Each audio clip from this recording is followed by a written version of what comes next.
A little more than a decade ago, the Penguins in the Madagascar franchise had a spin-off TV show on Nickelodeon. A little less than a decade ago, there was a TV tie-in game for the Nintendo DS.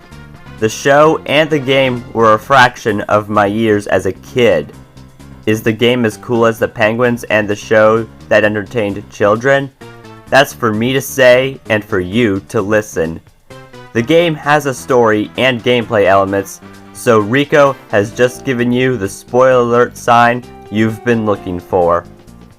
Watch where you slide your belly because Skipper told me it's time to commence Operation DS Game Review, and he's the boss.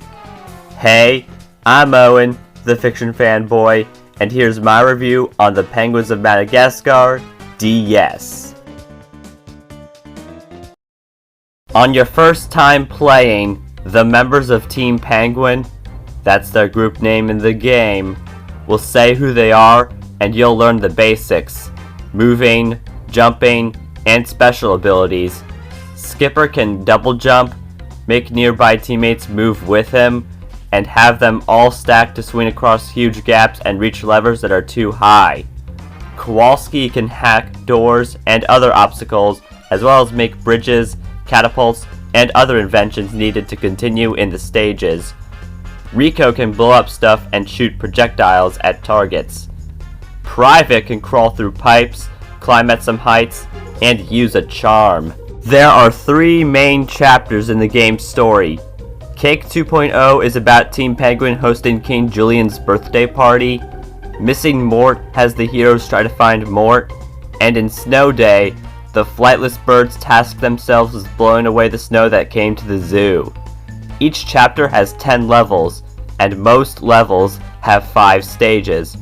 Collect snow cones, which are this game's versions of money, so you can spend them on Kowalski's brief strategies, furniture that gives you upgrades, minigames you can play on your downtime, and bonus stages for those that want more stuff to do. Each stage has a goal, and the goal is shaped like a white target that has the colors blue, green, red, and yellow on it. All penguins need to be at the goal in order to beat the stage. The kinds of levels you'll be playing are puzzle-solving levels. You must strategize on the best way to get each penguin to the goal, because not every penguin can get to the goal the same way as everyone else. Some levels require you to be stealthy, since getting caught by zookeeper Alice, security cameras, and even King Julian in the bonus stages will require you to quickly put on a disguise or get busted and restart the stage from the beginning. You'll need to hit levers and push buttons for some signs and doors to be unlocked, and some buttons and switches require 2 penguins to activate them. Aside from needing to collect parts for Kowalski to build stuff, you may need to collect food for doors guarded by animal friends. You can retry stages if you think you can't complete them.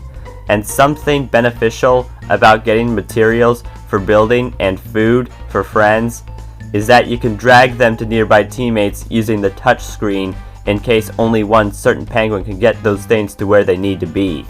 The control scheme is good. Every button on the DS has a use in this game, and you can tap on the penguin you'd like to play as in case you don't want to press L or R button 2 or 3 times to get to the penguin you need to use. There are a good amount of bonus stages that give players the right amount of difficulty, but the last bonus stage isn't that hard, like it's a bit too much on the easy side. You have a choice of 4 minigames to play in total, and you'll need a DSi because 2 of them involve its camera feature. Julian Critique is one of them, and you'll want to take pictures to hear Julian's opinions on the photos you send him. Detective Work is the other minigame you need a DSi camera for in order to turn your images into puzzles.